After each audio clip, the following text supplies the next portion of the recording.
Hello, I'm just going to go through some basic course design principles you could use with Blackboard. You can also use this with any other course management system. So one thing we want to talk about is just some of the basics of pedagogy that you need to keep in mind when you're using a course management system, and also some basic mechanics that may help you start to think about how you can use Blackboard for your course.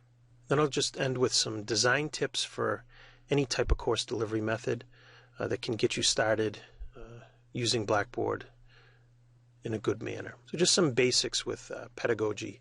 Everything that you add into your Blackboard course should be linked to a measurable student learning outcome.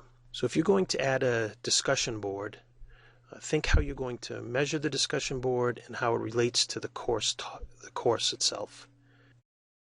If you're thinking about teaching online, you should really take a class as an online student. And while you're taking that class, keep a journal. Some of the good things that you liked the course, whether it's design or features, and then some of the dislike. We all have different learning styles, but you should feel comfortable with your course so that you can explain or think about how you are delivering information to your students. And then, as I mentioned before, you need to have a basic understanding of the tools available to help you design your course. So to get you started, we recommend that all faculty, whether they're going to be teaching online or not, take a 2-week online course from Quality Matters called Design Your Online Course. You'll need to spend about 6 to 8 hours each week to be successful in the course, but it really helps you start to understand about building a course. Whether it's being delivered online, blended, or face-to-face, you'll be able to adapt what you learn for all of your courses. Now, you do have a Design Your Blended course that's very successful as well, but we recommend that the students take the online course because you can apply it across all areas of your teaching. And these courses all relate back to the Quality Matters rubric. Quality Matters rubric was a rubric designed by faculty across the nation, across several countries, as a matter of fact, that will help you understand what components you need to have in your course to have a course that will be successful for students. Again, this is primarily for an online course delivery, but this Quality Matters rubric will help you no matter how you decide to develop or deliver your course, whether it's face-to-face, blended, or online. So you want to start with a measurable course learning outcome. You want to think about how are you going to be able to assess or measure this learning outcome. So if you're going to use a discussion board, think about how, if you want to ask a question or a statement, how are you going to get the students to type an idea, defend their idea, and have other students comment, and what will engage them while they're working on this discussion board. Do you want an assignment that's just going to be shared between you and the student, or a blog or a journal? Or will you put in a test, an assessment inside of Blackboard? What's nice about Blackboard is you can develop a rubric that you could use for a discussion board assignment, a blog or a journal.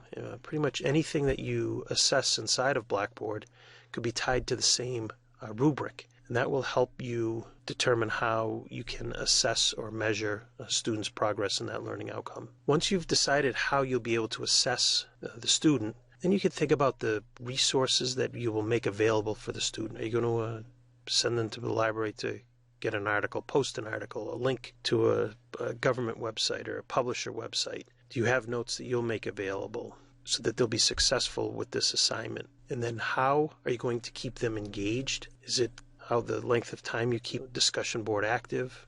And then think about what are you going to be asking the students to do? Are you going to be asking them to record themselves talking into a webcam?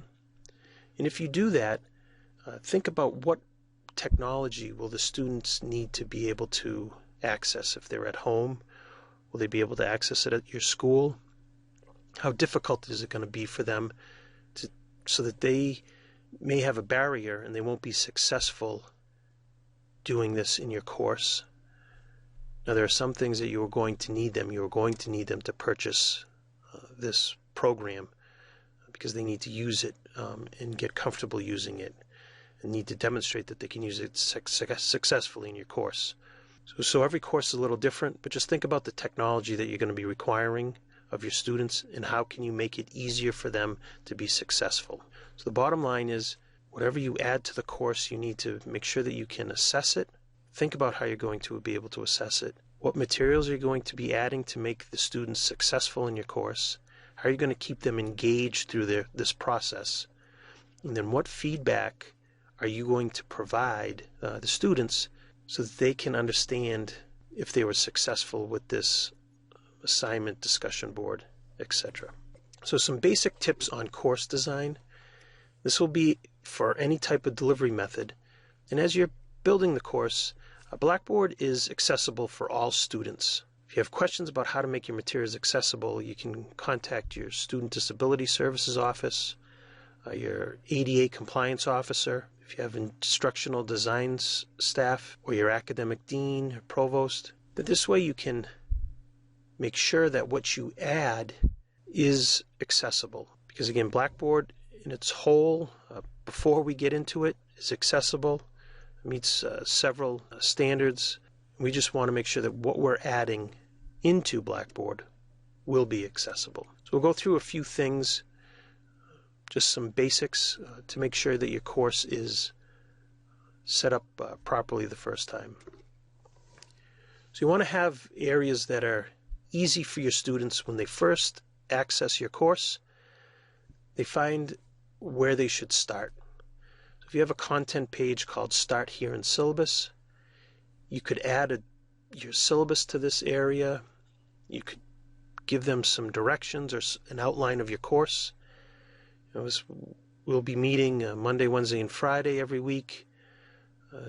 You can check back here weekly to see, a study guide that will be posted, or, notes that will be posted, or, the grades will be, accessible through the My Grade link.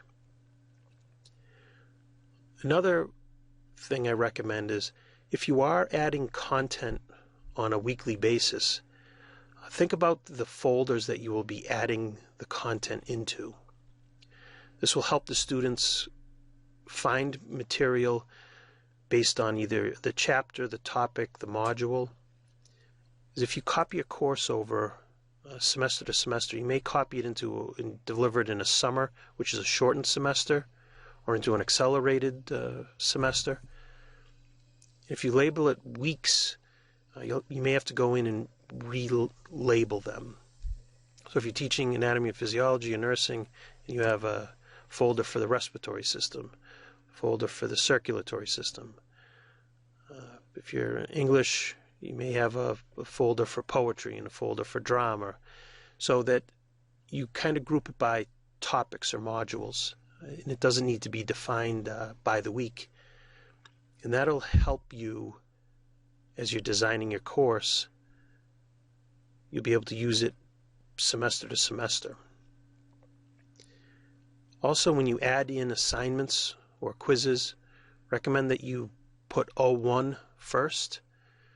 So if it's related to, the first module or the first topic or the first chapter, you'll be able to group things in Blackboard by the way they sort things. So it's important to have a 0, 1, and then a short name, just to make it easier for you as you're navigating through the grade center. Also, you need to set realistic communication guidelines with your students. If you would like a discussion board open to have the students communicate amongst themselves in your course, put that in your Start Here area and let the students know that they should post questions in this discussion board and when you'll check it. If you want the students to email you, make sure they understand when you'll be replying back to their emails. Blackboard has a powerful tool built into the system. So if you upload a document in the PDF format, Adobe Reader is built into the system. In Adobe Reader, the document really won't download to their student's computer. It opens up inside of Blackboard. So example is, if you load a syllabus that's a Word document, it'll be downloaded to the student's computer, and then it opens up into their Microsoft Word. If you have a syllabus that you post in your course that's in PDF format, it opens up inside of Blackboard. If you upload a PowerPoint presentation that you saved as a PDF, it'll open up inside of Blackboard. It won't download to their computer, so if they have a slower internet connection, they'll be able to browse the slides easier than if they had to download it to their computer. They can always save documents to their computer as well. I also recommend, inside your syllabus, you probably have a course schedule on a page 6 or 7. Recommend that you take that course schedule out, keep it in your syllabus, but also then take a copy of it and make it into a one-page document so that it will help the students. They'll know they'll be able to go to your Start Here content page, click on that schedule, and make sure that they're able to follow along in your course. Another thing if you could use is due dates in Blackboard. The due dates will show up inside of the course calendar for the students. That will help them stay on track. And also inside their to-do module, they'll see what's coming up today, tomorrow, next week, and that'll be for all of their courses, and that'll help them stay on track. Announcements is also a good way to communicate with your students. And the students, if you want to think of it as a general email, it'll go out to all your students, but it also stays inside your course on the announcement page. So if the student adds into your course a couple days into the first week of the semester, they don't miss the 3 announcements that you sent out to the course. They can go review the announcements, and also if they've maybe misplaced the email, they'll be able to know that they can go into your course, look at announcements, and look back 4 weeks to see the important announcement you sent out about midterms. So this due dates will help, and also announcements will help the students stay on track. So as I mentioned with the due dates, just to follow up on that, even if you're not collecting assignments in Blackboard in the Dropbox area, you could still enter in a column ahead of time, assign a due date, and that will show up inside the student's calendar and also on their to-do list, so that they'll know that an assignment is due. And then when you assess their work and enter in their grades, they'll be able to receive feedback prior to the next class meeting time. You can use Blackboard's gradebook to also calculate the final grade.